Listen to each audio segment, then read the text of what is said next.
Welcome to Indiana Sports Beat Radio. So for the thousands in attendance and the millions watching around the world.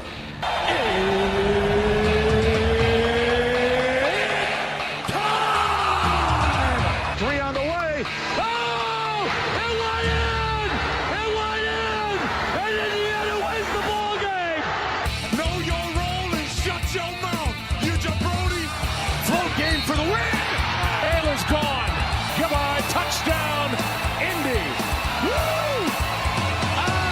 IU! America! They got a football team now! It's pretty simple. I win. Google me. You know that I'm the cream of the crop. Oh, now, here's Jim Coyle. Happy Friday! How are you? Welcome aboard. Glad to have each and every one of you here today. Welcome into Indiana Sports Beat Radio. It's going to be a decent Friday. As far as weather goes, we're getting up there. It's going to get up to around 60 around here. Wind, though, my goodness. Anchor it down, baby, or you may be blown away as the spring winds have just been whipping through. And I know we've got a wind advisory. So just be careful out there and just keep all your stuff batted down. Looking forward to another fun day. Alec Lasley will join us from the Hoosier.com. Zach Osterman from the Indy Star, as well as our friend Mr. Bill Bender from the Sporting News. How is your day started? How did your week go? Doesn't matter if it wasn't as good as you'd like, because now you've got to the weekend. So that's that. I shouldn't have said it doesn't matter. It does, but if it didn't go as well, you made it to the weekend. So there's that. And happy to have everybody. Brian says the IndyCar in Arlington practicing this afternoon. Yeah. IndyCar, baby, right around the corner. Looking forward to that. Is that at Coda then, I assume, if it's in Arlington, or is that a separate track? But I mean, why would you not use Coda, since it's a great road track down there? Oh, no, it's Arlington, Texas. I was thinking of Austin. That's down in Austin, right? So Arlington. Oh, yeah, Arlington. They're racing around the stadiums. How about this for this IndyCar race? Yeah, they're racing around Jerry World, and I forget the official name of it now. The home of the Texas Rangers. But I must have written that down yesterday. But yeah, it whatever name of that place is, something field. But yeah, they race around the stadiums, man. That's kind of unique. I love things that are unique like that. So very cool. Looking forward to Alec Lasley and Zach and Bill jumping on with us today. I know there's plenty to talk about. I know that tournament's still going on. Obviously, the Big Ten tournament and all the other tournaments. We'll be talking about those, getting you caught up. Indiana is adding more experience on the football side of things, although they did just have a decommitment, which was a little surprising, but that's going to happen when you have the talent that Indiana is pulling in. Jahide Brown, kid out of Louisville, went to Christian Academy, or he goes to Christian Academy, whatever. Decommitted for a wide receiver.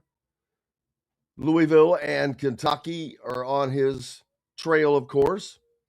No surprise there. Man, I can hear the wind whipping outside of the ISB studios here. Crazy. But yeah, that's there you go with that. Uncle Phil pointing out Braden Smith assist hunting big time yesterday with 16 assists, only 5 points. Yeah, he's trying to get that record, isn't he? He knew he had a team that he could really pick apart, and he did so. And hey,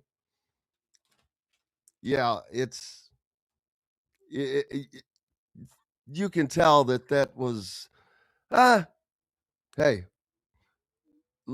let each live however they want. Who cares?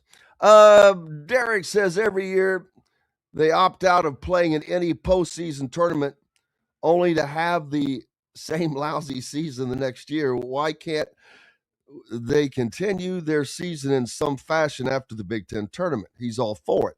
Well, unfortunately, Derek, you're in the vast minority. That's the quick answer. Most fans don't want to see it. I'm not. We're not going to get on another downhill slide like yesterday, but I truly believe most fans don't want to watch any more of this current team play. I don't know that current team wants to watch any more of that current team play. Number 2. Number 3, what good does it do the team? None. 0. So, because you can't, there's only a few guys that are even the possibility of coming back. So there's no point in it. You're way better off putting your resources, your focus towards being the best that you can be next season now. Last year, because that was part of the problem, they were behind the 8 ball. A lot of the best players had already committed to other teams by the time this deal came into play. So, I'm saying I'm all for shutting it down. Alec, we'll talk to Alec about that very thing. We'll ask him that as well. But I'd bet $1 against a dozen donuts he's going to say the same thing. As Cindy points out, if most of the team or a good enough portion of the team, I'll interject for her, we're coming back, I could see playing in a postseason tournament, but most of those guys are gone. Exactly. So there's that. And that is the sure, the long, and the short of it. Look at it this way. Now you get to enjoy the rest of the tournaments just by watching and hoping that next year you're going. Now, here's something curious, and this may piss off some people, but there's a lot of complaining that is going on right now, but how of all those complainers, how many of those are contributors to NIL? Just a thought, just something that came to my mind yesterday. And I'm not saying everybody has to be, but it's kind of like, it just makes me think of voting. If you're not happy with who's in office, if you're not happy with your mayor, if you're not happy with whatever, did you vote? If you don't vote, you can't complain, pretty much. So, but there's that. Just enjoy the tournament. Enjoy the tournament. I think that Indiana fans could really use just a dose of just Goose Fraba. Goose Fraba. And if you're not a fan of the movie Anger Management, you'll think I'm crazier than you probably already think I am, but that's okay. Just enjoy the tournament is my best advice. Sit back, watch it, watch different things, and Yeah, enjoy basketball. Just enjoy basketball. You just had a football national championship. Don't let that bask in that some more. Enjoy that some more. You're getting ready to go into spring football. Jeez, I mean, literally. Spring practice is what, 2 weeks away or something like that? It's nuts. Totally crazy. Hey, speaking of totally crazy, I'm still here.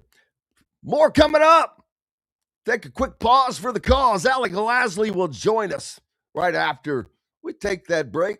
Back with more right after these messages. Indiana football accomplished what no other team ever has. Big Ten, Rose Bowl, Peach Bowl, and CFP national champions. The Hoosiers have etched their name into the history books as the first 16-0 team in the modern era. A limited edition of only 5,000 commemorative national championship footballs has been released. 3 full panels embossed and stamped with every championship logo and fully licensed.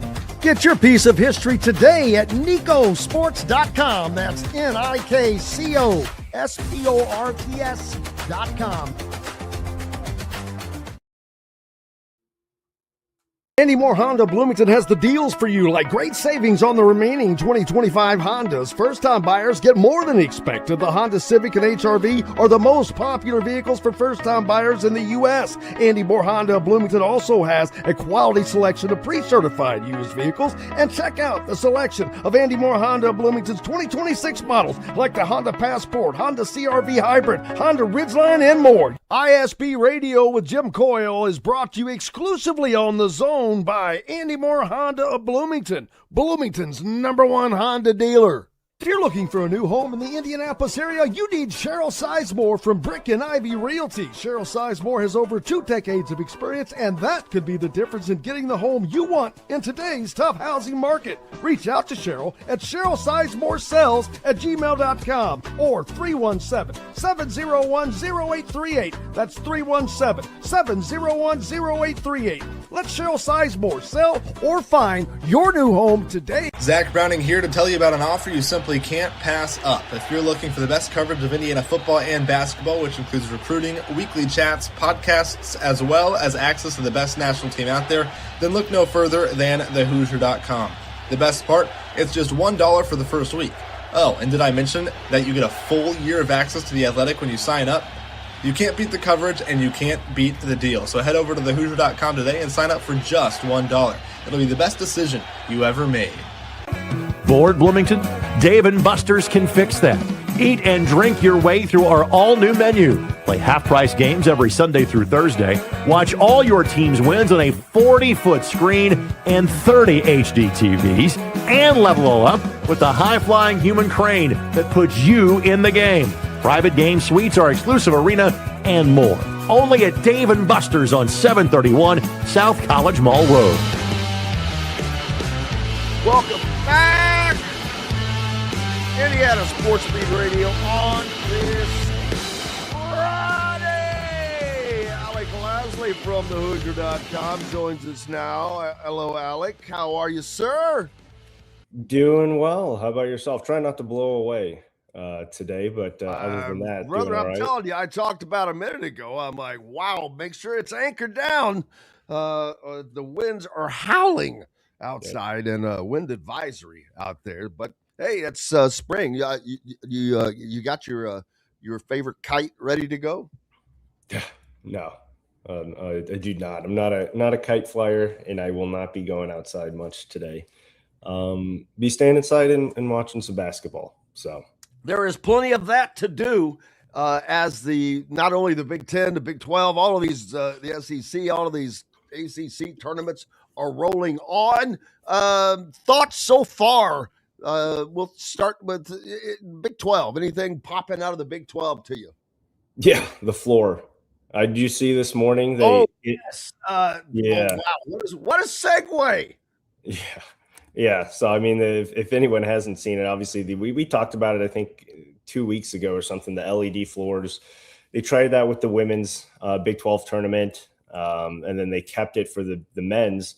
But last night, they had so many people complaining about it and players slipping.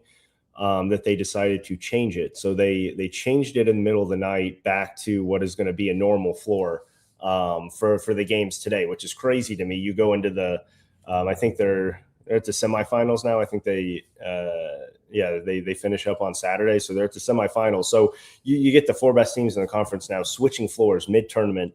It's a disaster. They never should have done this. I think you and I talked about this before, that it was the most ridiculous thing to do an LED floor. And now you're seeing them switch it. So that's my initial thought of the Big 12. First of all, as a player, there's no way that if that's changing, there's no way that you can't, that doesn't hit your eye line at some point. Maybe doesn't matter what, and that's ridiculous to have something like that even in play. And that's even before we got to the potential injury portion of it. I mean, I'm all for people like trying to do things that are good, but hey, nix it. We've got technology, use it. But other than that, though, I'd say Kansas is the one team. Now you got Darren Peterson, who's healthy, starting to play a little bit more consistently deep into the second half. I think that's a team where had a gritty win last night against TCU. That's a team where I think if they get hot, they can definitely go on a run the way that they learned how to win without Darren Peterson late in games. Now, if you bring him back, obviously, who's going to be a top 3 pick in the draft this summer, they're starting to come around. I don't think you can ever doubt Bill Self in the tournament, but that's a team where outside of the floor LED court, that's another storyline that I think is something to watch coming out of the Big 12 here over the next 48 hours. Yeah, looking forward to it. SEC also, man, they came in at the beginning of the season looked like it's going to be a great, as good a year as it was, and of course it's not. 14 teams in last year, but boy, they're slowly kind of building up. They're going to be sending some teams to the tournament. They're going to be sending some teams, and I think they're going to be sending a lot of teams out early. I don't think the SEC is very good. I think everyone's kind of hyper focused on probably 2 storylines here over the last month, which has been Auburn's bubble talk and then Kentucky's roller coaster of a season. Obviously, Kentucky is a great win yesterday. They seem to be kind of hitting a little bit of their stride here as of late. But I think probably bad for Auburn. Yeah, I mean, look, Auburn, I think is destined to be in the first 4, and I think we'll eventually get to this topic with Miami of Ohio. I think it would be absolutely terrific if you put Auburn and Miami in the first 4 in Dayton and have those 2 face off. You get the Bruce Pearl storyline. Obviously, a lot of people are talking about that. And look, I think Auburn is a terrible bubble team. You have to win games, right? I think I saw that this would be the most losses by an at-large team ever. They're 1 game above 500. They're 4 games below 500 in SEC play. They have strong metrics, right? Because they played, Michigan, they played Houston, they played some really strong non-conference teams. Lost all of those, right? That's why their record is what it is. But you have to win in your conference if you want to get in the tournament, in my opinion. And why should they get in? Because the bubble's so bad. The fact what I came into this after all those bubble teams lost before Indiana had played, I think if Indiana had won just 1 game, they'd be obviously in a conversation where they theoretically could have gotten in. You mean like either of the Northwestern games? Well, I'm talking about just conference tournament, but yes, either of those games. If I'm just talking about conference tournament, the fact that so many of these teams lost in the first round, that gives Auburn even more of a leg to stand on because they at least won a game in the conference tournament. So a lot of people, right, if you want to compare resumes, I think you look at the last team in, theoretically, in my opinion, should be Auburn. And you look at Auburn and Texas as those 2 teams. Texas didn't win a game in the conference tournament. Auburn did. You move them in. I think you have to win a game in your conference tournament if you're on the bubble there. And obviously you look at a lot of the teams like VCU is still at large. Seton Hall is still moving on. Those are probably the two. Oklahoma is the one that's surging. I would say those are the three that you really look at. But outside of that, I mean, you had so many other teams that, one, did not look like an effective basketball team coming late into the season here. And then two, you just had so many that lost early on in the conference tournament. And that's something that I don't think you can really do if you're on the bubble, right? You need to keep winning. I understand you need to have quality wins, but at the same time, you still need to keep winning. So you look at, obviously, Indiana lost. New Mexico, I believe, could still be in there. I haven't followed some of the other Mountain West, but NC State obviously lost. UCF got blown out. But again, NC State, UCF both won a game in the conference tournament.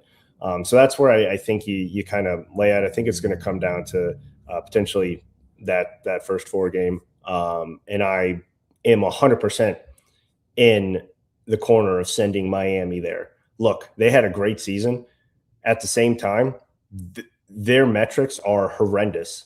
They're not. If this bubble was any better, and if they maybe lost one game in the regular season, I don't think we're talking about them in the tournament. They're in my opinion, they are a quality team, but I don't think they're a very good team. And I hate to say that with a group that obviously went undefeated in the regular season, but they didn't play anyone. Almost entirely all their games are quad 3, quad 4. They played multiple Division II opponents. They almost lost 4 or 5 games coming down the stretch. They needed overtime and double overtime. I don't think they're a team that should just automatically get into the field of 64 there. I think you send them to Dayton and you make them show that they could compete against a bottom level feeder team in the SEC in Auburn. I think that'd be great. You get a ton of Miami fans there. If you don't send them there, look, I don't think many people are going to watch the first 4 this year because of how bad a lot of these teams are. So I think you send them there, you boost up some TV ratings, and you go from there. But we'll see what happens. But that's what I would do. Yeah, I think hottest team could be in the country right now. One of them is Oklahoma, and they're definitely making their mark in the SEC. Yeah, I'm looking at Mike DeCourcy's brackets right now, and Indiana is in the first 4 out, which, any other year, it's nuts.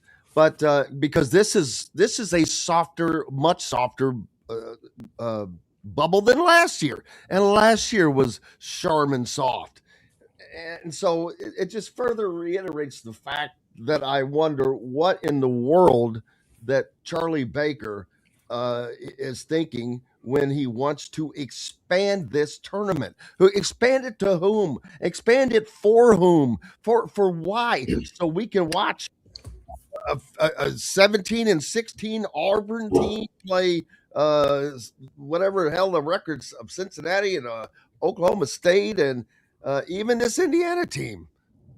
Yeah, and most of these teams outside of Cincinnati that were theoretically right on the bubble all had a below 500 record in the last month of the regular season. I mean, that's just atrocious, right? Teams that need to win games to make the NCAA tournament are losing games. And I mean, we said it. I think you look at the last game of the regular season at Ohio State, every single bubble team that Indiana needed to lose lost. All Indiana needed to do was show up in that game. And that it's just a microcosm kind of how the season went, where, it just seemed like Indiana had so many lives, that so many chances, so many opportunities, and they never with Lamar Wilker. Sorry about that. Yeah, and a lot of discussion about that. What does that tell you? We know that this team was undermanned. And we know it was undermanned in certain areas, but there was more to that because they were competitive earlier on. They were competitive throughout the first 2/3 of Big Ten play. And then with, the last 6 games or so, they imploded. And it wasn't because they played the deepest, the top 6 teams in the Big Ten either. They had opportunities, and at Northwestern at home was is one of those. What was it that you saw? Something I saw in the tournament that I noticed when they lost to Northwestern is I did not see a team. I saw when I saw Northwestern walk or coming off the floor, boy, were they a team, but you could tell. Excitement, togetherness. I saw none of that with this Indiana group. They're just a group of guys that were on the same team. Yeah, I mean, look, I think there's two things for this, and I'm not sure if we talked about this last week or the week before, but I had a column after, I think it was one of the recent losses here to close out the season, and it revolved around, I think it may have been Ohio State, but it revolved around how this team did not have a winning pressure mentality. You had a lot of veteran players, right? But that does not go a long way. Everyone talks about veteran players and veteran leadership. You could have someone again who's a sophomore, but who started every single game on a team that's gone to the NCAA tournament or gone to 2 Sweet 16s or won games in the NCAA tournament.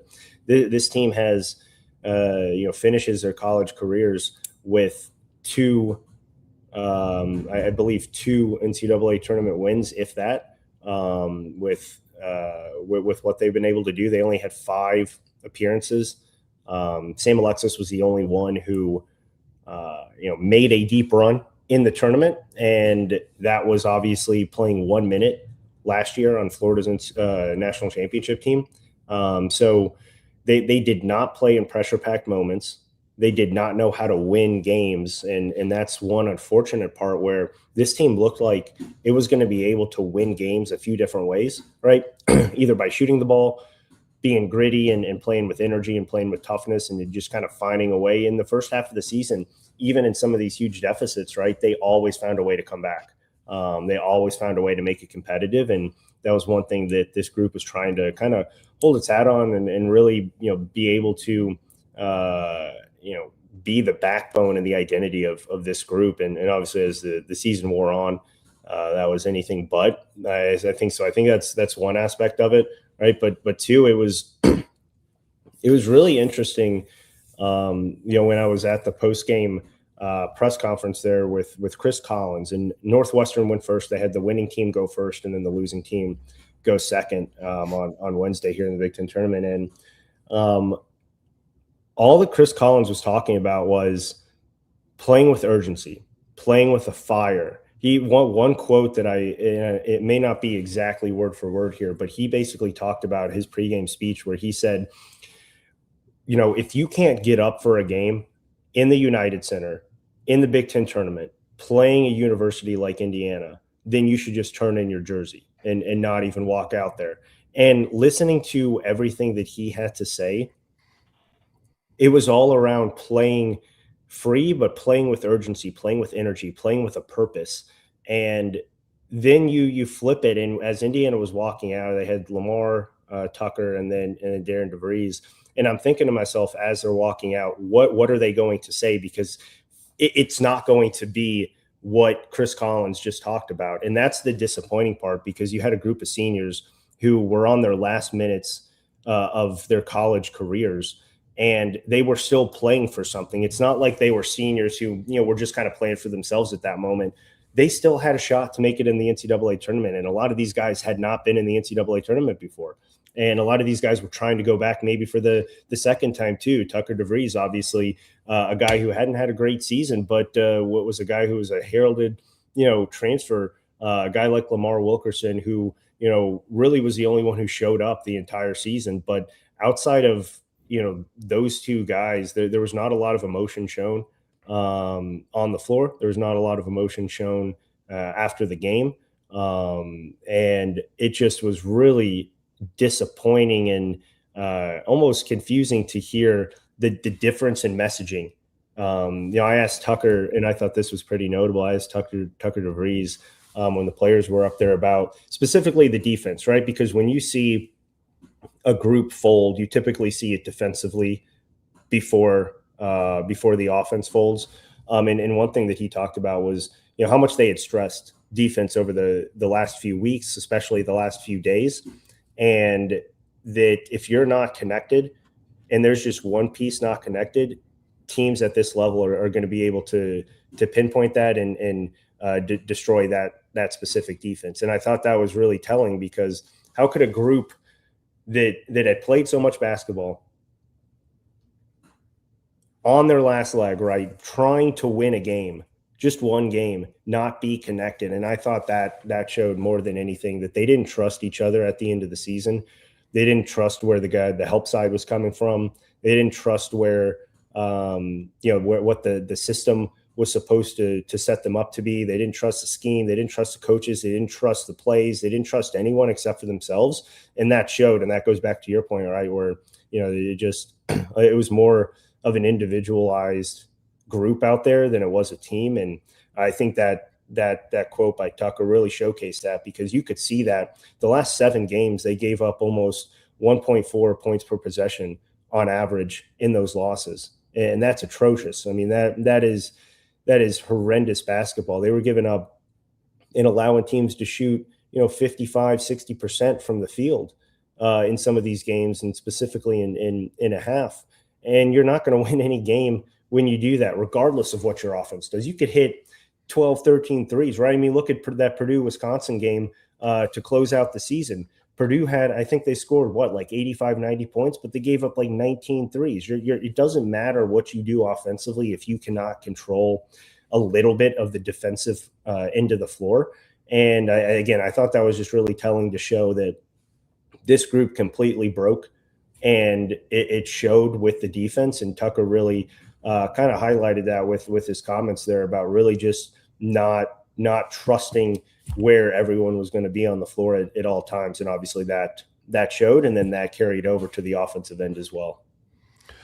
Alec Lasley from thehoosier.com with me right now. Let's take a quick break. We'll continue the conversation and talk a little bit about what potentially next year might look like for Hoosier fans, because I know that is a big question for them.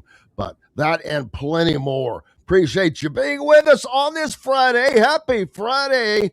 Back with more right after we take this pause for the cause.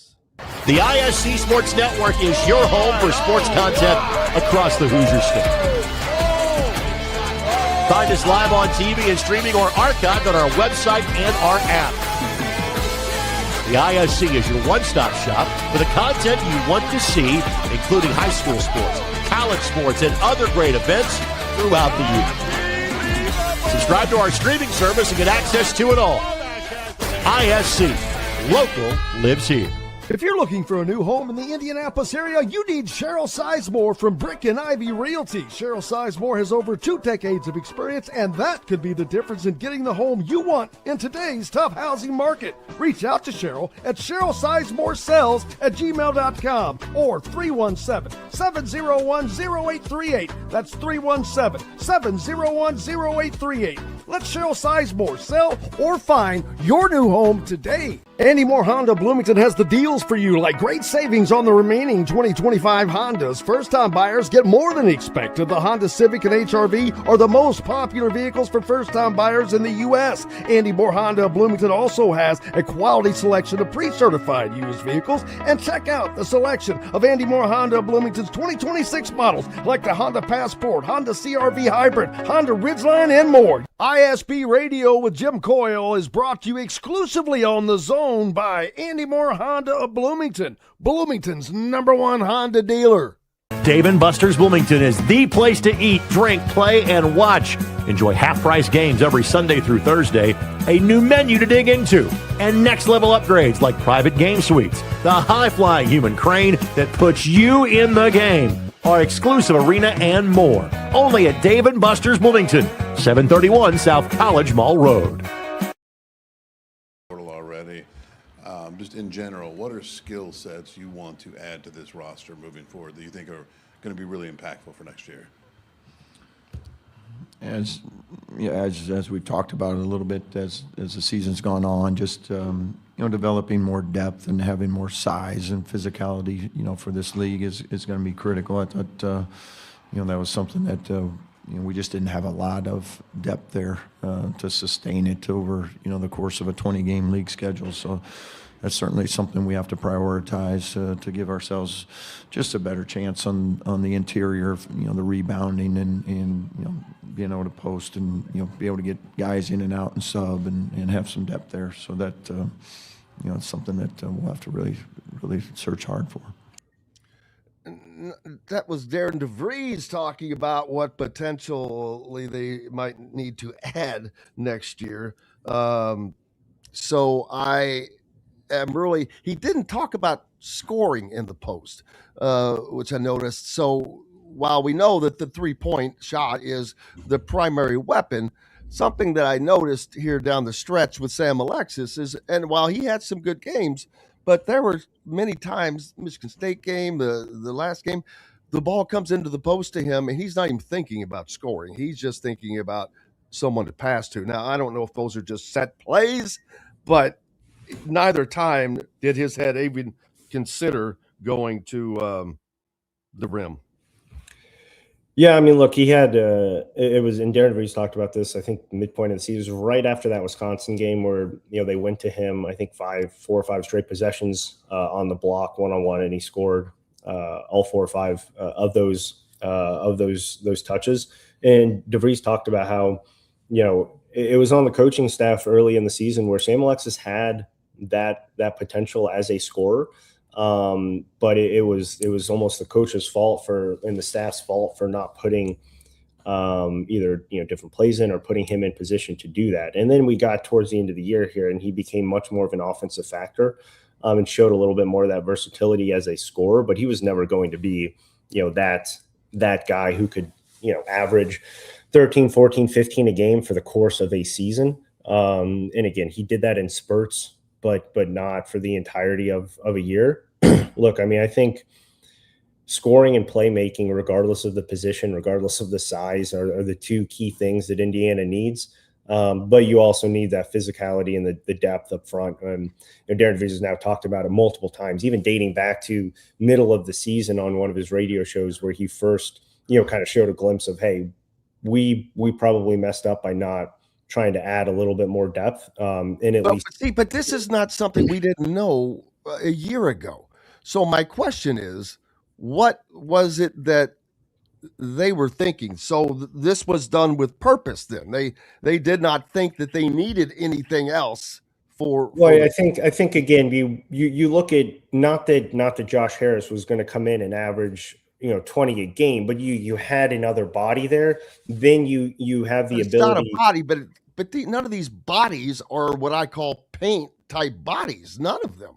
But he's way more.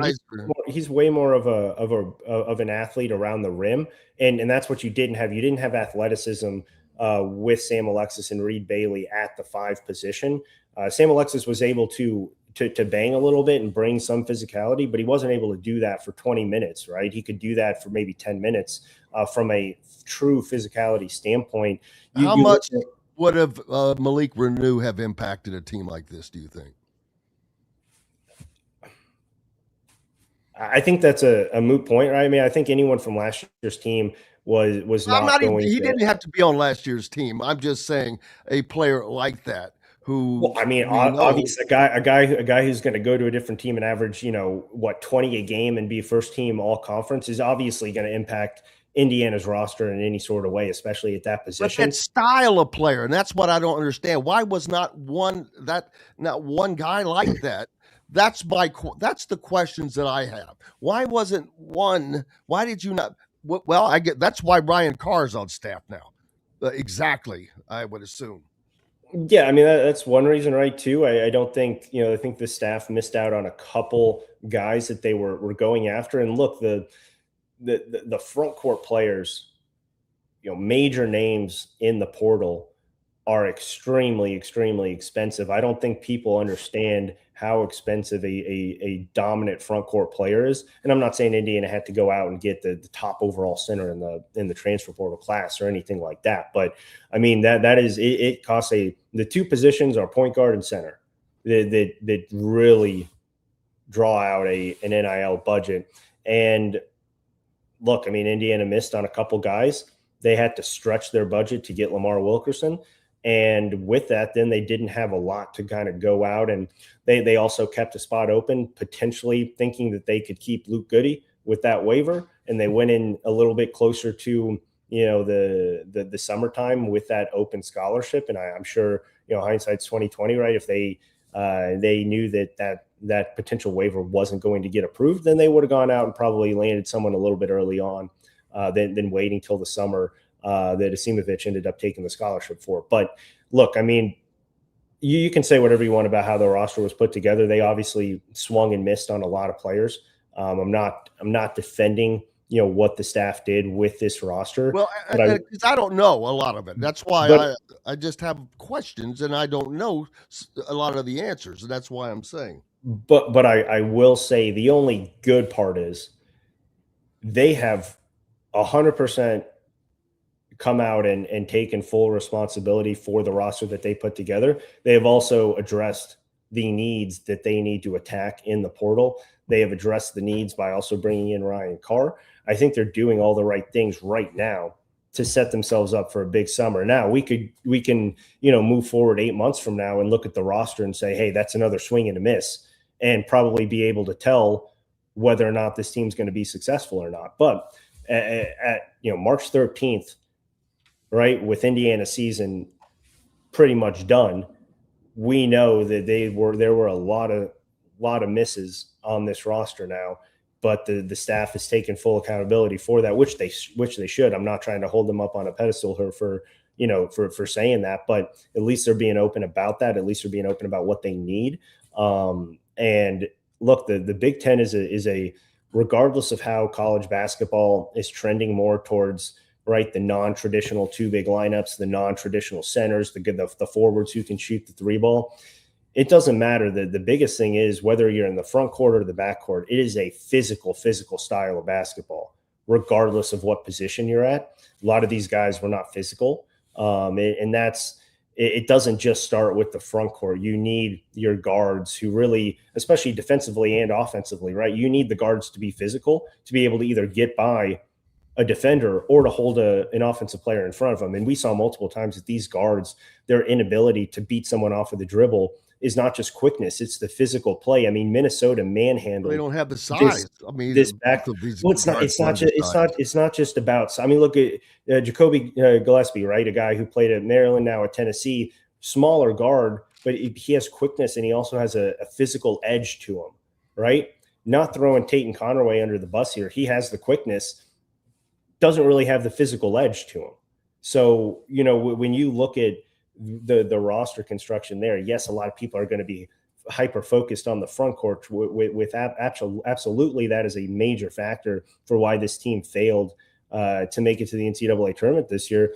But all of basketball starts on the perimeter, right? You don't get to the basket unless you pass the first test, which is on the perimeter. So you need physicality on the wing with your guards, with your playmakers on offense to be able to get into the paint.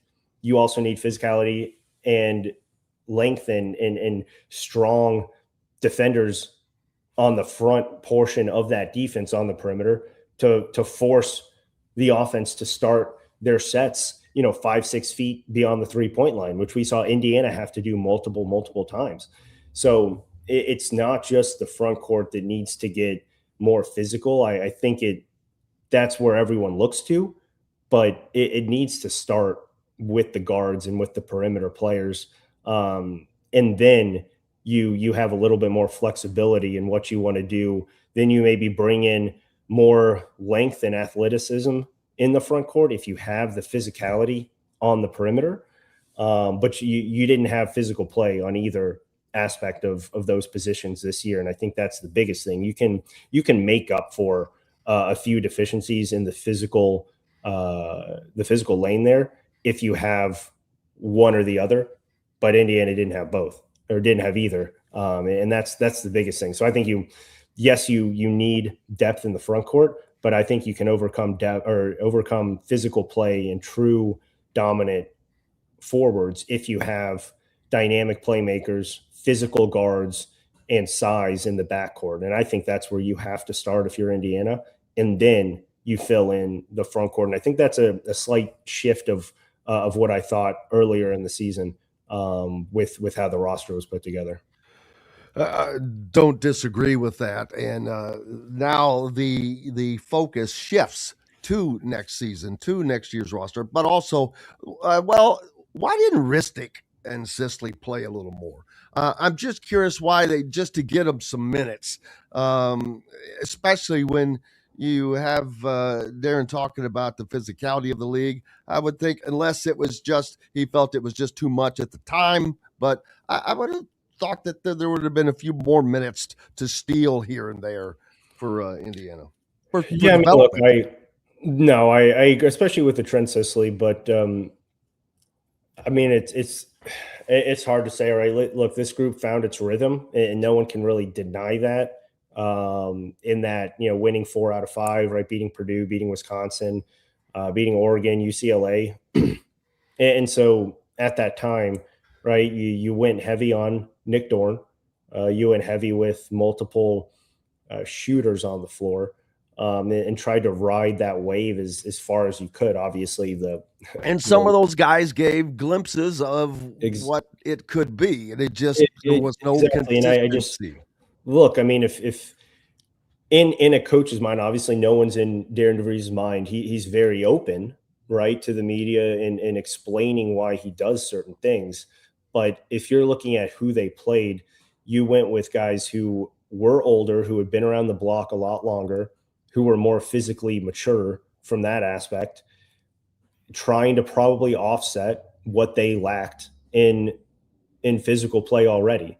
Not saying that, it was a huge mistake or it wasn't a huge mistake to bring in Trent Sisley. I think he definitely, should have been in the rotation at least to a certain extent to provide some spot minutes around media timeouts, even if it was just in the first half, right, to keep some of those guys fresh, because it's not like, they lost the game typically in the first half. It was always the middle portion or the middle segment of the second half where a lot of either leads that they had turned into deficits, or a lot of deficits grew into deficits that they weren't going to be able to come back from. And that goes back to, a lot of the coaches and a lot of players talked about fatigue, whether that's mental fatigue or physical fatigue that comes from guys playing too many minutes. And I definitely think the rotations at times were probably not to the extent that they should have been. But I don't think, look, as good as I think Trent Sisley will end up being, and I think every fan hopes that he stays in Bloomington for the entirety of his career, however long that may be, he was not going to, in my opinion, right, make this an NCAA tournament team. Look, if you're relying on a freshman who, regardless, was only going to play about 12 minutes a game, 10 minutes a game, to turn some of those losses into wins, then the season was, in my opinion, already lost before it started, right? I mean, you had enough pieces on this team that should have made the NCAA tournament, and no one can deny that. All they needed to do was win one of those additional games that they had in their back pocket for 35 or 39 minutes that they failed to turn into a win. And that's all they needed to do. It's not like we're talking about a team that went, and lost. It got blown out in every single game. They got blown out down the stretch here. Yeah, absolutely. But it shouldn't have even gotten to that point, right? It shouldn't have gotten to winning against Northwestern in the Big Ten tournament to keep your season alive. It shouldn't have come down to the Northwestern game, even at home 2 weeks ago. I mean, this team had enough on the roster to make the tournament. And I know we're talking about a team a program that obviously has so much history, but I talked about this after the first Northwestern game. This team is a mediocre program right now. And I'm not saying that expectations need to be lowered, but realistic expectations need to be addressed head on that, hey, this team just needs to find a way to get back to the tournament. That needs to start being the baseline again. And there's no way to get back to the expectations of being a Sweet 16 team, being an Elite 8 team, being a Final Four team, unless you make the freaking tournament. And this team has done that now twice in 11 years. And so the inability to get there is where things are falling off. And that's why this team was good enough to do that. And I think that's where the frustration comes from. Not necessarily, and a lot of national people think the fan base now is frustrated because this is another non-Final Four team. No, I think this team, this fan base understands that, hey, you need to make the tournament if you want to try to get to a Final Four.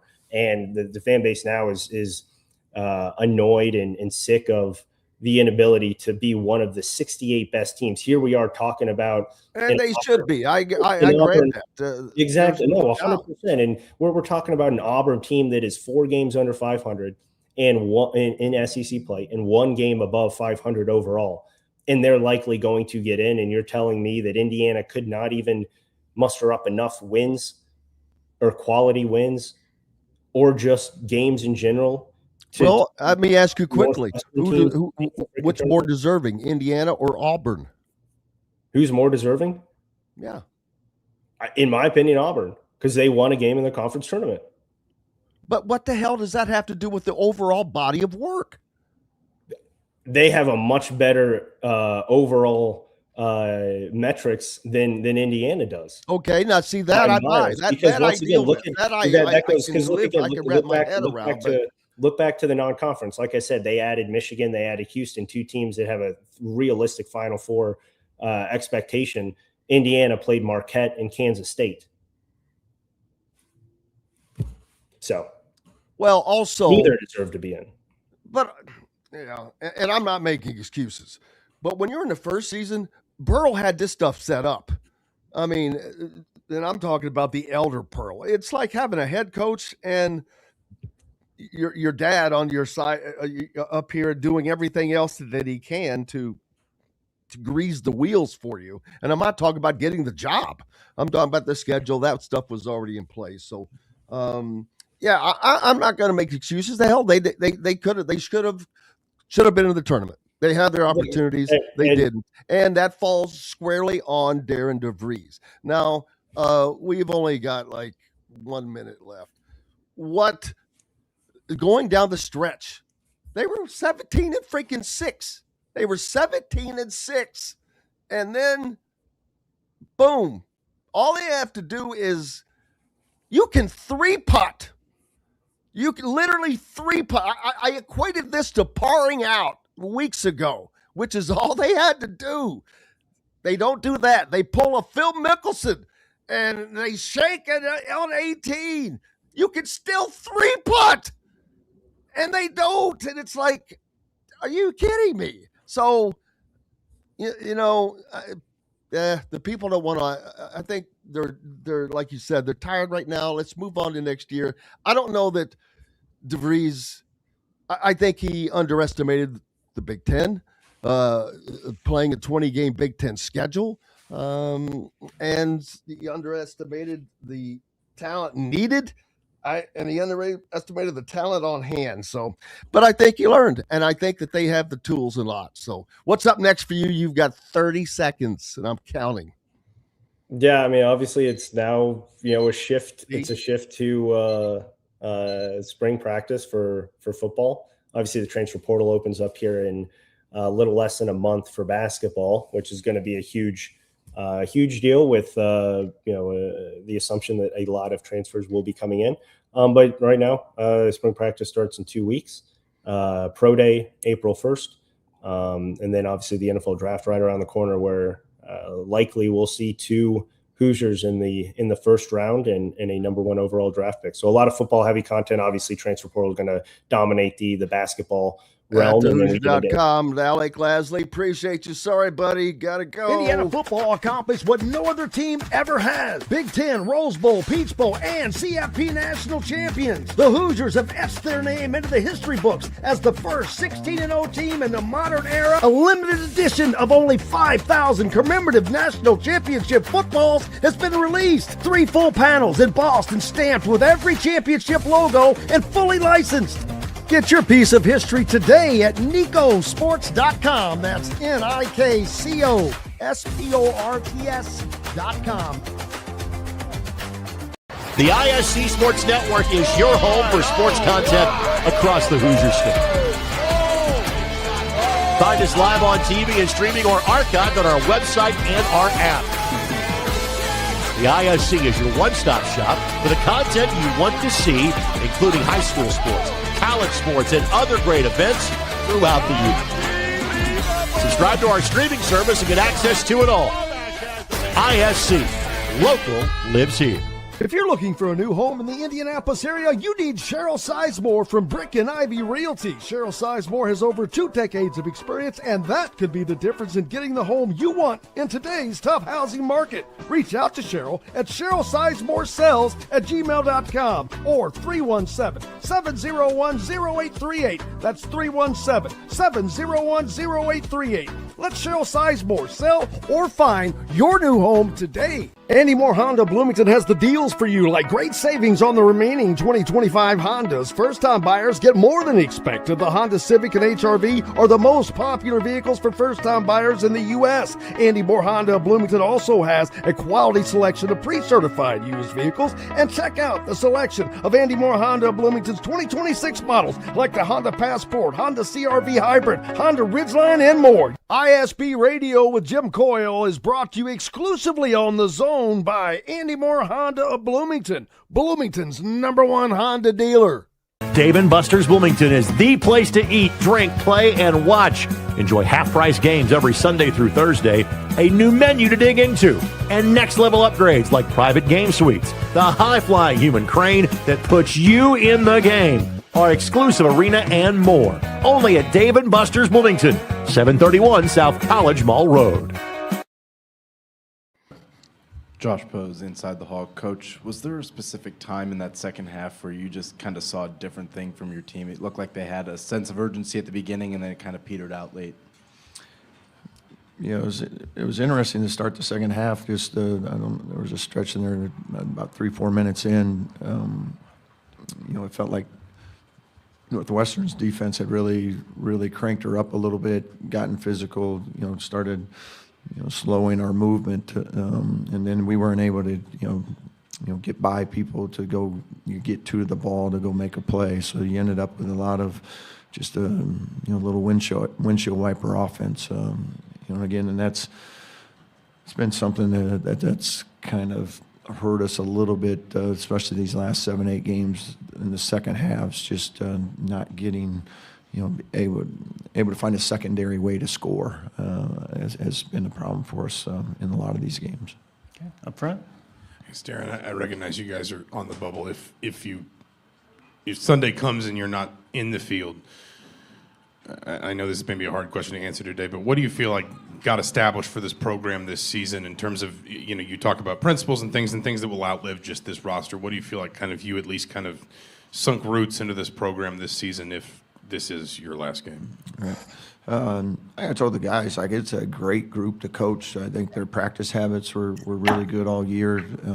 They've represented themselves, our program, in the first-class manner, and all these guys came, outside of Tucker, really with not much to go off of, Connor a little bit. When you're putting that many new guys together and their ability to, maintain a really good locker room throughout the season, I thought, was pretty impressive by them and what they did, the way they carried themselves, even during tough times. Like I told them, there's no going back, and every season you're going to have, whatever amount of games that you'd like to have back. And, certainly we felt like there's a little more in there for us that, we would have liked to have gotten done. But these guys continue to stick together even during a couple of these losing streaks and stuff and continue to, maintain positive and work and do things the right way. So That's Darren DeVries answering Zach Osterman at the Big Ten basketball tournament up in Chicago yesterday, or day before now. Days are slipping away, Zach. Zach Osterman joins us from the Indy Star. And, of course, Indiana season is, we don't know that's come to a close, but it's just crazy, so weird, because in any other year, this wouldn't even be a consideration, but this bubble is so ungodly weak, at which this cannot be helping the NCAA president in his quest to yet expand it, when 2 consecutive seasons we've seen this bubble be literally like a pile of Charmin. Yeah, no, I mean, listen, that's probably a wider philosophical discussion about just like the state of basketball, the way conference sort of realignment and consolidation has maybe changed. The calculus of who winds up on the bubble and how. My stock and trade answer to anyone who asks any more about tournament expansion is if the TV networks wanted it, we'd have it by now, and it's telling that we don't. I think it says something that I think it says something pretty clearly without saying it out loud that there is this desire from the association to expand the tournament all the way up to its president, and yet we haven't expanded because if the TV networks wanted that inventory, if they were willing to pay for it, I think we would have had it by now. But it just I think it underscores, to your point, just I think the justifiable argument that we just don't have enough, good teams. I mean, we don't have enough teams to justify all this right now. And there's, I don't know, the sport is in a funny place because if you look at, some of the, if you look at some of the metric conversations, especially on a, sort of like an advanced analytics side, some of the teams we've seen the last couple of years have been, maybe some of the best in the history of college basketball. Last year was, by certain measures, the best Final Four we'd ever seen. This year Duke's got the highest KenPom net rating, I think of all time. And KenPom's net rating goes back to like 1996 or something. I mean, like there's a lot of data going into that suggests that at the top end of the sport, we are seeing, some of the best basketball we've seen in and that goes for football. I mean, the last two seasons, I'm not talking about Indiana. I'm just talking about in general across. It's the parity has been amazing and fun. But there's a feeling, not unjustifiably, like you don't have to go very far down the list to find, what we're talking about here, which is a lot of sort of drifting toward mediocrity. And I don't mean that with any one, to your point, I don't mean that with any one specific program. I mean that more with the idea of, especially, and again, I don't want to get overly philosophical with this, but I think especially in a world where we've clumped all of these high major teams into conferences that are too large for them to ever genuinely have balanced schedules. And so you'll get teams that will just kind of, have weird gauntlets, or they won't play anybody for a while. College basketball is in a funny place because so much of realignment was driven, as we know, by football and by the appeal of football. College basketball, I think, is still reckoning with some of the places that it's been taken by that consolidation. And I don't think it's been necessarily universally good for the sport. And I think we're seeing, that manifest itself now. Absolutely. And I know fans just have a very difficult time adjusting to it. And Indiana fans have a tough time adjusting to it because they're still trying to they've had to adjust to so much. They just wanted to get back to respectability and consistency in that regard. And that just hasn't happened. And now these things were kind of laid in the lap, NIL and the transfer portal, which kind of one would have thought, wow, there's a golden parachute, and that still hasn't manifested itself. But I have to think that they're heading in the right direction. I think there were just a few things I just talked about with Alec Lasley, but I think Darren may have underestimated the Big Ten, underestimated the talent needed, underestimated the talent that he had. But regardless of that, you can't heap Archie Miller and Mike Woodson and that frustration and all of that onto these guys yet. And so hopefully they'll get the grace and the opportunity to get to next season. But next season, it's not like it was 4 years ago when you get 4 years to show the progress. It's got to be here now, man. It's a new now world, Zach. Yeah, no, I mean, and listen, you're right that at least in a purely sort of theoretical sense or philosophical sense, Darren DeVries shouldn't have to pay for the sins of his predecessors, but we both know that's not how it works. That the longer this program goes, and it's been a long time now, the longer this program goes, um,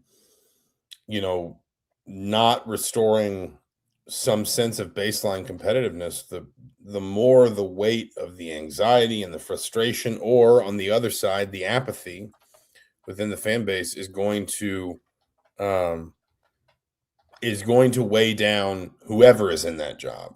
And it is possible in the same breath to say that a coach in a specific season has done a good or a bad job, while also allowing for that not to be some sort of direct indictment of the direction of the program, for better or for worse. But that's a world in a vacuum, and that's not where Indiana is right now. We obviously both know that. I think a lot of people watching and listening know that too. And listen, I will bang the drum as loudly as anybody, and I have, and I've done it publicly. I've done it when I've had conversations with people privately. This fan base is passionate. This fan base is invested. This fan base is powerful. We saw that with football. I've seen it with basketball before. Like any fan base, though, it can turn too toxic too quickly, and that toxicity can become incredibly damaging. And people don't want to hear that, but it is true. I have heard that from players. I have heard it from coaches. I have heard it from families. I have heard it from, you and I both have conversations with people in basketball outside the IU bubble. I have heard it from those people again and again that it's not just, it's not just sort of the fringe, the loud minority, that it does become pervasive in people's minds, and it does impact recruiting. It does, it does, change the way that certain players or their families or, coaches or whoever see a program. Like it is a problem. It is a problem. And I've had people who said, well, if Kentucky had the 35 years Indiana's had, Kentucky fans would be this way too. And I say that's probably true, but that's not your problem. If you're an Indiana fan, you don't care what Kentucky would hypothetically be after these last 35 years. That's not your problem. Your problem is look at Kentucky fans right now. Yeah, well, that's true too. I mean, yes, that's they're not exactly happy. It's not a competition to see who's the least or the most reasonable. It does not matter what North Carolina's doing. Indiana's got to worry about Indiana, and it can become a problem. It genuinely can. And I've seen it across multiple coaching tenures. I've seen it in recruiting. I've seen it in staffing. I've seen it in the way it affects the team on the floor. It is a problem. And I say all that to acknowledge that I don't really know how to square the circle, because the flip side is Indiana has been to 2 tournaments in 10 years. I've been on this beat for 18 years. If I'm allowed to go back to my time at the Indiana Daily Student, I've been on this beat for 18 years. I have covered 4 teams that finished with a winning record in Big Ten play. That is just that number baffles me. In that period of time, Nebraska, which wasn't even in the conference for all 18 of those years, has 4 seasons with a winning record in Big Ten play. Nebraska has 7. I have the number somewhere on one of my notepads. I looked it up the other week. Michigan has 14. Purdue has something like 15 or 16. Indiana is not competing, and I'm not telling anyone who is here, I'm not telling them anything they don't know. But Indiana, we're not even talking about not being Final Four caliber or the expectations are too high or whatever. Indiana's not even competing at the top end of its own conference. And it's not really even coming close. And that has been true. You know, I use the 18 years partly because that is my time on the beat, and I'm ranting now. I apologize, or I'm on a monologue. But also partly to make the point that that's 4 different head coaches, 2 ADs, 3 ADs, really. Rick Greenspan was the AD when Tom Crean's. Well, I guess Rick was on his way out when Fred Glass was like basically AD in waiting when Tom's first season started. But still, that's 3 ADs. That's 4 head coaches. The conference has expanded 3 times in that time frame. We have renovated Assembly Hall. We have seen all of these facilities improvements. We've literally seen Indiana win a national championship in football. And this program has just constantly just beaten its head up against the wall, trying to find even a baseline level of competitive success again. And so while I will be the person that will say fans create these problems, it is a self-defeating cycle that they don't want to hear it, but like they can become, not are, because the flip side is they can become part of the solution, but they can become part of the problem. But I also look at these numbers and I look at what I've covered for the last basically 2 decades, and I say, I don't really know how to blame them. And if I could square that circle for you, frankly, I'd make enough money that I'd never do a radio hit again. I would be living on that horse property that the coaches are always supposedly out scouting down in Florida, baby. Well, no. I'll stay here, but I'm living out next to Billy Donovan and Brad Stevens and John Calipari, whoever else bought horse property out in we live actually in like kind of up the hill from a small horse farm, and every once in a while we're driving by and I tell my wife that's where Billy Donovan lives. That's where you keep selling that, man. Yeah, I'm not someone who goes out of my way to say, oh, hey, do this and y'all got to realize. But recently I said, hey, man, you can't lay. I understand the frustration for everything that you just said, for every reason. But I also said you can't lay the failures of whether it's the last 2 years of Tom Crean or the entire tenure of Archie Miller and Mike Woodson and all that at the heels of these guys yet. But I said, if you want to be best at somebody, it's the IU administration. That's where things went awry. But it's not been one person is the weirdest thing, as you just pointed out. This has been just a circle that it's beyond perplexing on how it has played out. Now there were some dynamics in there of late we know about as well, but it's still it is mind-boggling and perplexing, because you would think that many major candidates would be clawing their way to get to that job. And I don't know that that's the case anymore. And I'm not talking about last year. I'm talking about maybe 4 years ago. I don't know, but there has to be a reason. It's not because you can't win in Bloomington and not because you don't have talent in Indiana, which with the portal lot that has changed, but it's just unbelievably perplexing. No, it is, and like, I mean, listen, I think there are, like, I was looking at the comments and some people said fans aren't the problem. I want to be clear, fans, number one, fans aren't the problem. They didn't make the hires. They can be a problem. Yes, like they play a role, and again, I know some people don't want to hear that. They do. Like, I'm just telling you, they do. But the flip side is, we've seen this in basketball. We just saw it in football. They can also be an enormous part of the solution. And when I say they are not the problem, or because they are not permanently the problem. That's the other part of this. I'm not saying they are the problem 365 days a year.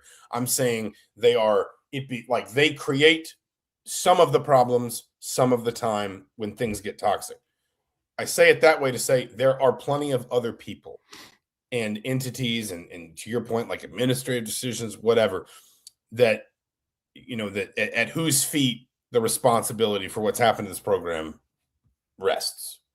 Like you said, people who make the hires, people who've strategized around the program. Let's be real. The coaches too. Like as I said, you can criticize Darren DeVries for some of what happened this season. I'm not saying you can't. Like I'm not.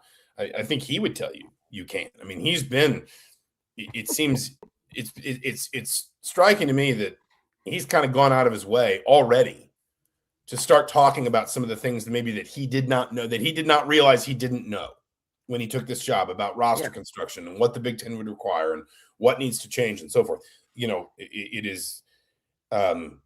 He's been greatly open with the media, and I made that point yesterday, and someone wanted to say, "Oh, don't sell us garbage." I'm like, it's not about selling you garbage; it's telling you the facts. Yeah, no, I think he's trying to just take account. I think he's just trying to be accountable. And listen, that only goes so far. Like he's got to implement those lessons, and like that, it's got to right. It's got to that's got to bear fruit down the line, or all the accountability in the world won't matter.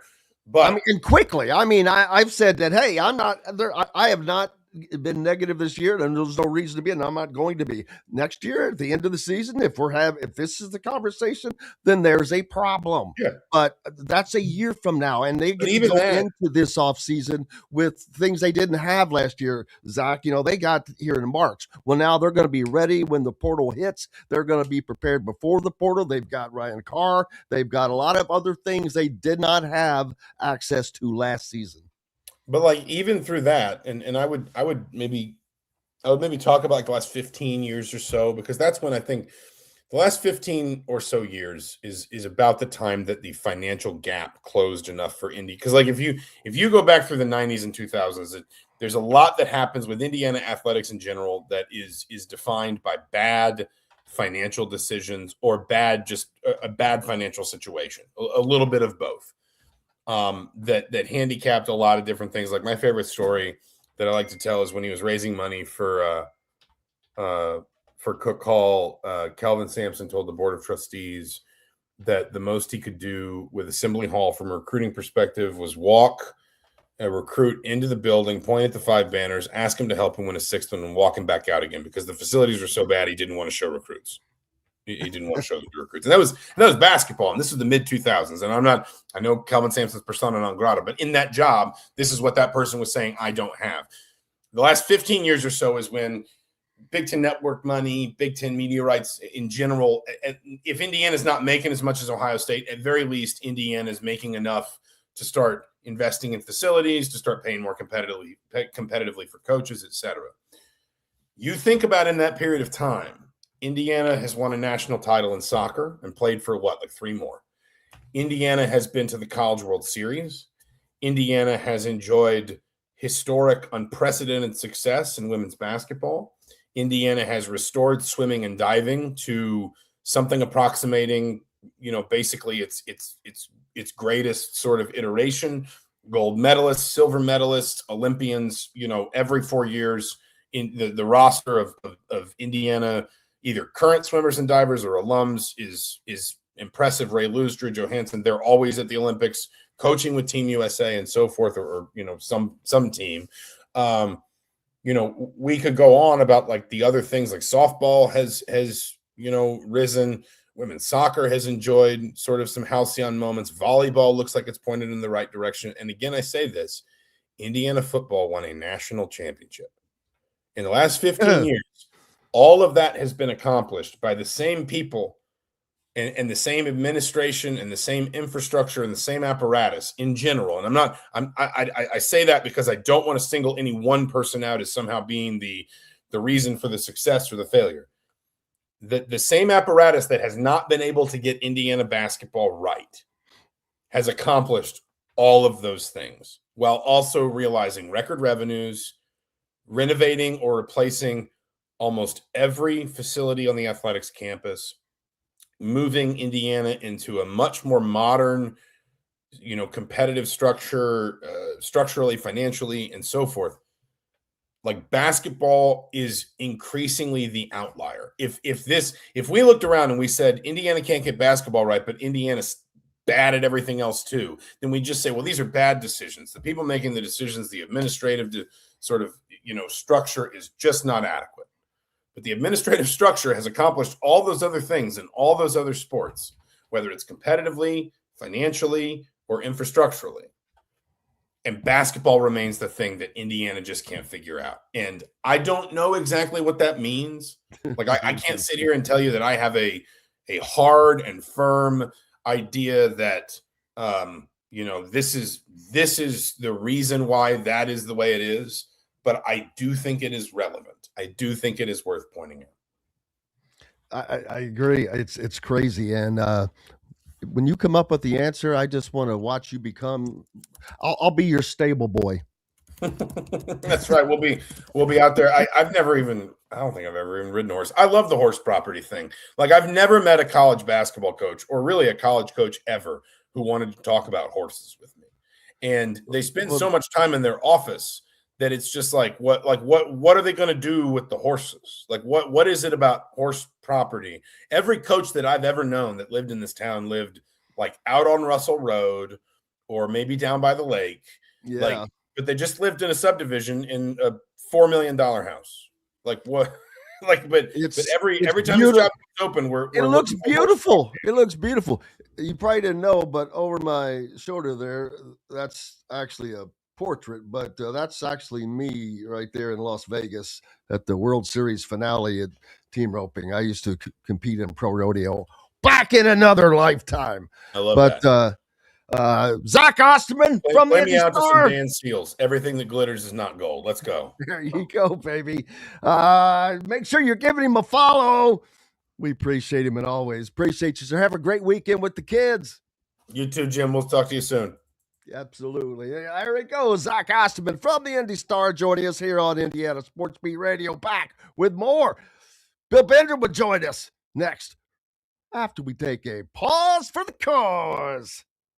Andy Moore Honda Bloomington has the deals for you, like great savings on the remaining 2025 Hondas. First-time buyers get more than expected. The Honda Civic and HR-V are the most popular vehicles for first-time buyers in the U.S. Andy Moore Honda Bloomington also has a quality selection of pre-certified used vehicles. And check out the selection of Andy Moore Honda Bloomington's 2026 models, like the Honda Passport, Honda CR-V Hybrid, Honda Ridgeline, and more. ISB Radio with Jim Coyle is brought to you exclusively on The Zone by Andy Moore Honda of Bloomington, Bloomington's #1 Honda dealer. If you're looking for a new home in the Indianapolis area, you need Cheryl Sizemore from Brick and Ivy Realty. Cheryl Sizemore has over 2 decades of experience, and that could be the difference in getting the home you want in today's tough housing market. Reach out to Cheryl at CherylSizemore@gmail.com or 317-701-0838. That's 317-701-0838. Let Cheryl Sizemore sell or find your new home today. Zach Browning here to tell you about an offer you simply can't pass up. If you're looking for the best coverage of Indiana football and basketball, which includes recruiting, weekly chats, podcasts, as well as access to the best national team out there, then look no further than thehoosier.com. The best part, it's just $1 for the first week. Oh, and did I mention that you get a full year of access to The Athletic when you sign up? You can't beat the coverage, and you can't beat the deal. So head over to thehoosier.com today and sign up for just $1. It'll be the best decision you ever made. Bored, Bloomington? Dave & Buster's can fix that. Eat and drink your way through our all-new menu. Play half-price games every Sunday through Thursday. Watch all your team's wins on a 40-foot screen and 30 HD TVs. And level all up with the high-flying human crane that puts you in the game. Private game suites, our exclusive arena, and more. Only at Dave & Buster's on 731 South College Mall Road. Welcome back, Indiana Sports Beat Radio on this Friday. You made it through the week, and it is time for the weekend. And there's plenty going on. If you want to watch some basketball, man, it is going to be lit all weekend, and the games will be freaking phenomenal as we're getting into the quarter and semifinals and of the conference championships. Of course, wrapping up on Sunday, and then it's Selection Sunday. Looking forward to fill out the bubble. I got to reach out to Pete Pete, you want to put together? See if Pete wants to put together a board for us. As we always try to do that. Give some swaggy away. Earlier we talked about Braden Smith. He's stat hunting, baby. He got 16 assists yesterday against Northwestern, as he is chasing down. He's trying to chase down Bobby Hurley from that vaunted Duke era. Couple things. He's already played 2 more games than Hurley played in. And number 2, I think Bobby Hurley won him a couple of national championships along the way doing that. Yeah. So good, but he's how far away? He's got 1,045 assists in 142 games. Hurley is number 1 still with 1076 in 140 games. So 42, 52, 62, 72, 34 assists away. Bill Bender, speaking of assists, man, what a segue. I may not be able to do anything in this world, but I think I'm the king of segues. I wish I could make a compilation of them. It might be the only thing that I do well. But I was just talking about Braden Smith. Man, 16 assists yesterday. I'm not going to say he was stat hunting, but 5 points. But that aside, not sure he'll get enough games. They've got a tough one coming up now as the games get tougher in each conference this weekend going forward. Looking forward to all these games, though, man. This is going to be an absolute blast. But in the Big Ten, of course, today alone, that was yesterday. Come on, man, catch up. You've got Ohio State, Michigan, that should be easy. Wisconsin, Illinois, that should go chalk. Purdue, Nebraska, 50-50, coin flip. UCLA, Michigan State, that should go Michigan State's way. But I think that Purdue and Nebraska is a coin flip. But that's just my thoughts, Bill. Skipping through Michigan, Ohio State, not a throw the records out the window type guy here. I think that'll be a game. Whenever they hook up in the big, I do, because Ohio State's playing better. I could be wrong. I think they've gotten hot. Well, they are. No, they are. They've had a good end to the season, unlike say Indiana, who went on that skid. Ohio State's played well down the stretch when they've needed to. And I know when these two hook up in the Big Ten tournament, the games are typically competitive. They're very rarely. I'd have to go back and look. I don't think there's been a blowout. The one that sticks out obviously is the Evan Turner shot when he made that shot against the Michigan team that was trying to crawl into the tournament. But there's, they don't. That one I always say, it doesn't require kindling or lighter fluid. They'll be ready to go when that ball's tipped off. The Nebraska game with Purdue, absolutely, that's a coin flip. As you look at the Big Ten seeds here, that'll be a really interesting game, because I think Michigan's safe as a 1 no matter what happens today, at least in my opinion. It really comes down to, are Illinois and Michigan State going to be 2s? Is Nebraska going to be a 2? Can they play their way into that? What seed is Purdue? They've got Purdue as a 3, Jim, but I think they're more of a 4. I don't see how in the world you put Purdue in the top 12. They're not a top 12 team. Now, I think they profile more as a 4, especially, which I don't understand. I think they might end up being a 3, but there's 2 teams behind them, maybe even 3. Gonzaga, Kansas, Virginia, I have St. John's on the 4 line. I think St. John's will end up being a 5, but they should be a 4. I think they're that kind of team. So, yeah, Purdue's seed is probably a little tenuous going into the weekend. I would take Kansas, especially right now. Darren Peterson seemingly healthy. But 4 good Big Ten games today to watch. And then speaking of jumping over to the Big 12, also that's today. Yep. Iowa State, they only have 2. So because they only, how many teams they have? I forget in the Big 12 conference. They've got 16, but they're down to the round of They're into the semifinals. Yeah, they started earlier. They started earlier. What you need to do. Iowa State and Arizona. I mean, that's a fun game already. Iowa State, just a gritty team. And Kansas, Houston. Yep. Woo, that's Friday night TV watching right now, man. Get your popcorn. And I love that matchup. I love the Big 12. What you need, really, Jim, is one of these. This is what I do. I print it out. Is that your TV sheet? That's the ESPN schedule for like literally the schedule for the day. And I'll go down and write the scores as we go through the day. And, you track it that way. And I kind of break it up into segments. Obviously, you'll have the early set of noon games, and then you cross those off. You update your bracket and who you think, what our bracketology looks like. We try to keep it as real time as possible. But this morning I'll spend the next hour or so kind of going through it and seeing where I missed. I think one of the things that's really troubling me is the bubble, obviously, because the bubble's gross and not, it's full of bad teams and average teams. Has to be the worst in the history of the NCAA tournament. It's not a good bubble, and yet another reason PSA to not expand to 76. And then number two, I think Miami's going to get in. It's just a matter of what I have no idea where they're going to be seated. My guess is 10 or 11, perhaps 11, because they lost to UMass. What a disappointing loss that was. And then I think if Akron wins the MAC, they can either just put those two teams on the same seed line and get away with it that way. What if Miami loses in the first round of the NCAA tournament? Well, what if they lose poorly?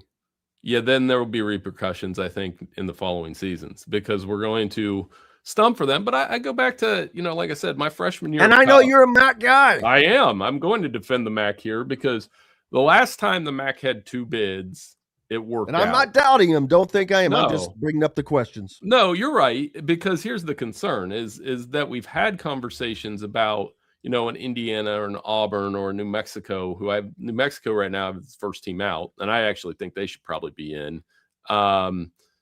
What do we do if Miami gets hammered? Well, I think they'll pay the penalty over the next couple of years with the teams like this, like Indiana State did a couple of years ago.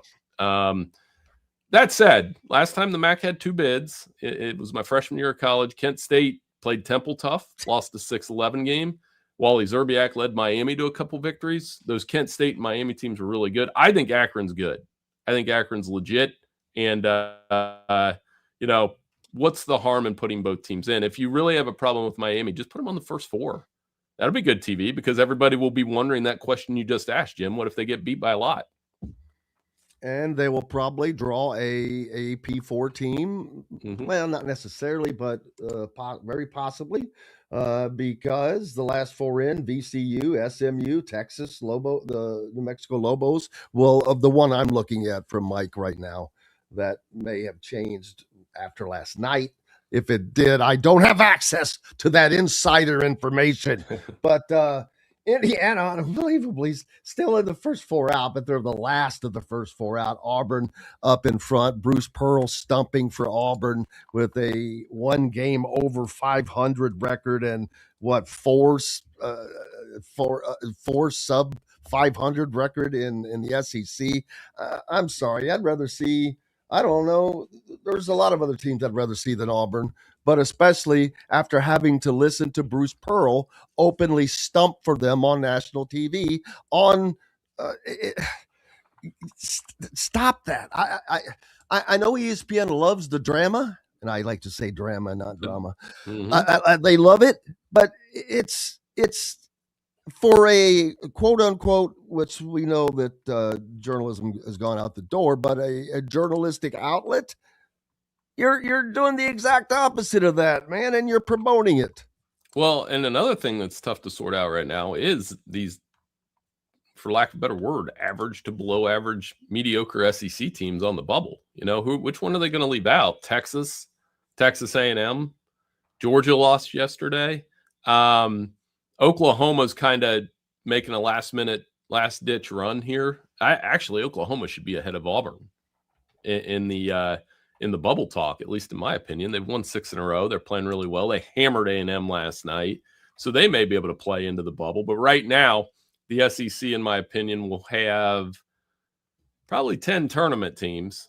I don't know if they need 11, especially with that. And Missouri is another one. I don't know if Mizzou will be let in or not. Whereas in the Big Ten, you're looking at, I'm guessing you're going to have 8 tournament teams, and Indiana probably going to get left out. Indiana, but is Indiana any worse than that crew of Missouri, Texas, Auburn, Oklahoma? They're in that range. They're just all mediocre teams right now. Auburn has a total. How many quad one wins does Auburn have? 4. Damn it, it didn't tell. 4. Well, okay, that's not bad. So that's bubble worthy, I should say. But yeah, I mean, Indiana doesn't deserve to be in the tournament. Let's be honest. I mean, and IU fans don't want to hear this, but who wants to watch that team? I mean, what did they give you against Northwestern? Are you expecting something more? They played Northwestern twice in the last 2 weeks. One of them was at home. So, yeah, I'm looking forward to the tournament. The spoils, the fun of the tournament. Who's going to be where? Who's going to do what?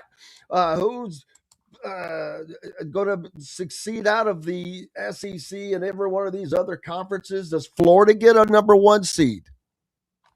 Yeah, I think they can play into that over the next couple of days. The SEC tournament, for all I was kind of talking about these average to bad teams, it's got an interesting day ahead today. Florida's got a chance to play into that. The Big East tournament, as somebody pointed out on X this morning, the 4 teams remaining are originals: Seton Hall, Georgetown, St. John's, UConn. Throwback Big East tournament over the next 2 days. Those aren't like expansion teams. And I love Big East basketball. I love the history of it and all that. And does that build to a UConn St. John's 3 match? That could be a lot of fun. Looking forward to the entire day of Big Ten basketball. And as we get into the other conferences, I'll follow the MAC as the day goes on. And tomorrow is one of my favorite days of the year too, because you'll have, I think it's like 8 or 9 conference tournament championship games tomorrow. It's just an awesome day. I mean, maybe even 10, because we've got about half of the bids have been decided, the other half over the next couple days. It's just an intensely fun day of basketball. Like I said, you got to print it out, put it on your clipboard, get your markers out. That's how old school I am. And I don't apologize for it. I love it. It's a lot easier to deal with. I'm trying to, there's so much that has changed. I've actually got one of your latest, that should be pretty up to date. So yeah, that's what it looked like it is. So Illinois, there's Illinois, and Michigan State. Yeah, I think they're both could be 2 seeds, but I just don't see Purdue as a 3 seed. I don't see how that happens. But if they win today, maybe that changes. They can play their way into whatever. But more importantly, does the Big Ten forget about who wins the stinking conference tournament? They've got to get busy in the NCAA tournament, but we've got time for that, man. So I want to see the big boys play. I want to see Michigan and Illinois go at it again, I guess. That's the 2 best teams in the Big Ten. But that's why they play the games. What are you looking forward to in today's games? Where across, no matter who, conference, doesn't matter. No, you talked a little bit earlier about that Nebraska-Purdue game. That's going to be fun. You mentioned a team earlier that I think is very, I don't want to say polarizing, but Kansas is interesting to me because Kansas is sitting there on a 4 line right now, but they could win the national title.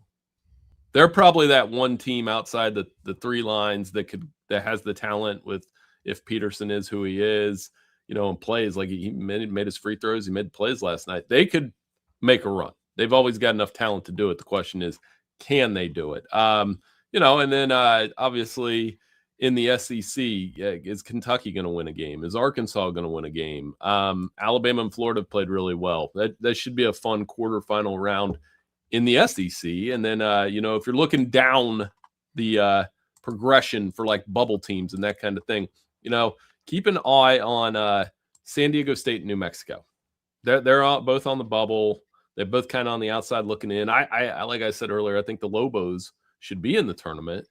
I just don't know who they've got to pinball out of there. And those are two teams to keep an eye on. If Seton Hall wins, they could push up a little bit. Nobody on these bubbles likes Seton Hall. I've kind of had them on the bubble as that third or fourth team out for about a month. We'll see if they can make a last-minute push.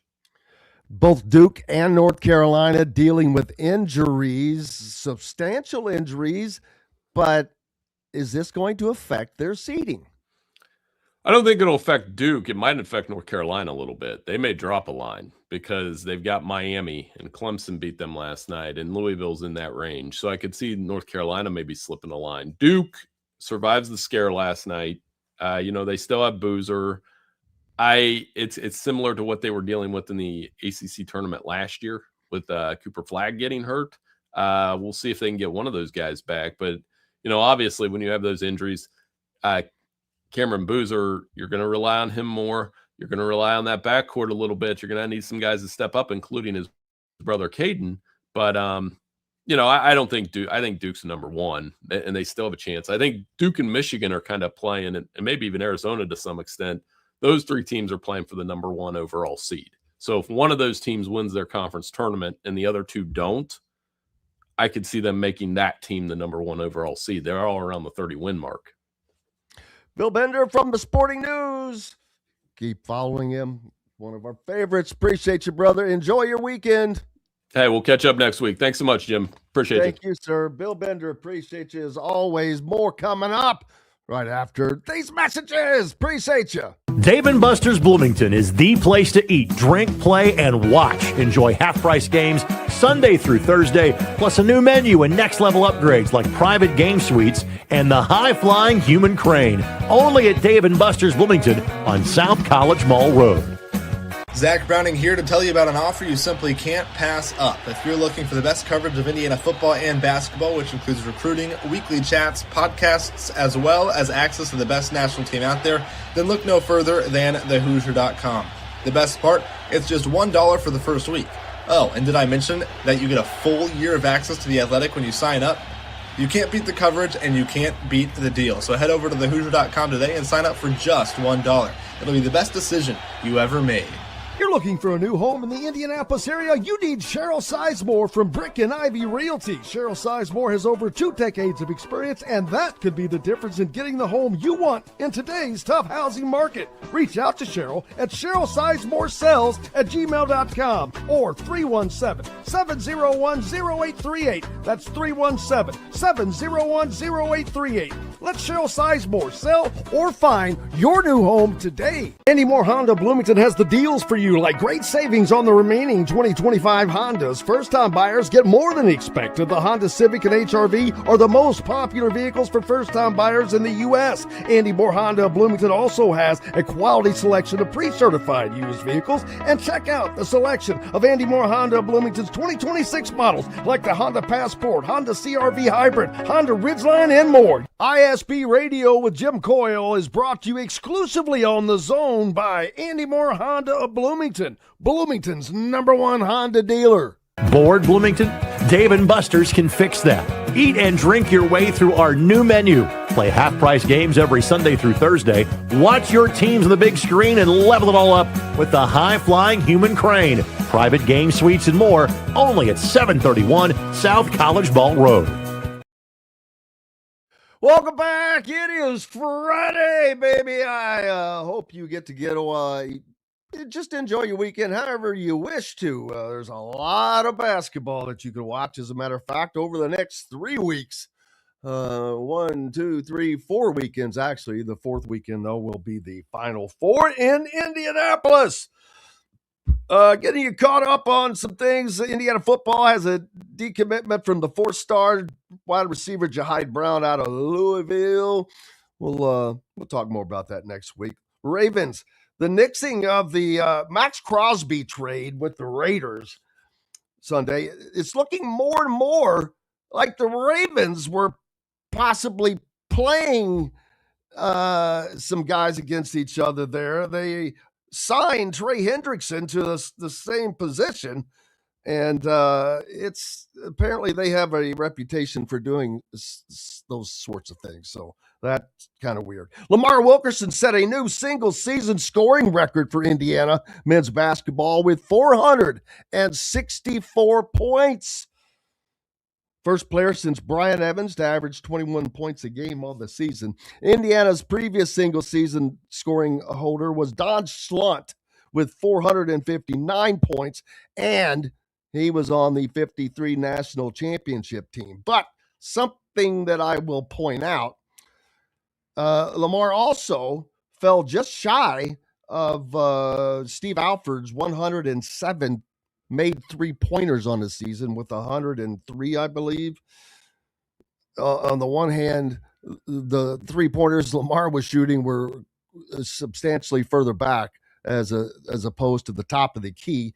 But as in case with Don Schlunt's scoring record, if you take off 103 points for that extra point per three-pointer, which Don Schlunt didn't have, well, Don Schlunt is still easily ahead as the number one scorer. Just pointing that out. Big Ten coaches chose Fred Hoiberg as the coach of the year in the Big Ten. The media chose Dusty May. Keaton Wagler was your freshman of the year. Yaxolendo Cyborg, the player of the year at Michigan. And they also have Ade Mara, the defensive player of the year. So defensive player of the year, coach of the year. Yeah, Michigan basketball's got it going on. Not that you need me telling you that. So there's that. Appreciate each and every one of you. What you got heading for the weekend? A lot of basketball out there with the wind out there. It's not much else out to do. It's not going to be too bad. Temperatures up in the 60s. So looking forward to that. But basketball, baby, across the board, and some great games, like I said, all day. Then tomorrow, you don't know which games you're going to have, but they're going to be great ones because we're getting down to the nitty-gritty and these conference championships, and then Selection Sunday. Be fun. So we'll try to get that set up. I don't know if we can get that done in that quick enough a time, but hopefully, it's not that difficult. So we'll have a board for you guys to share in on, and we'll give away some merch and have some fun with that. Man, it has been a fun week. Appreciate Alec Lasley, of course, for joining us from thehoosier.com. Zach Osterman from the Indy Star. Bill Bender from the Sporting News. And most importantly, each and every one of you. Without you, we have no reason to be here. Back on Monday to do it again. Until then, I'm Jim Coyle. I'll see you on the radio. Thanks for listening to Indiana Sports Beat Radio. Be sure to subscribe to our YouTube page for more clips and team coverage of Indiana basketball, football, and more. You can also find full episodes and tons of other content on thehoosier.com. We'll see you next time for another edition of Indiana Sports Beat Radio.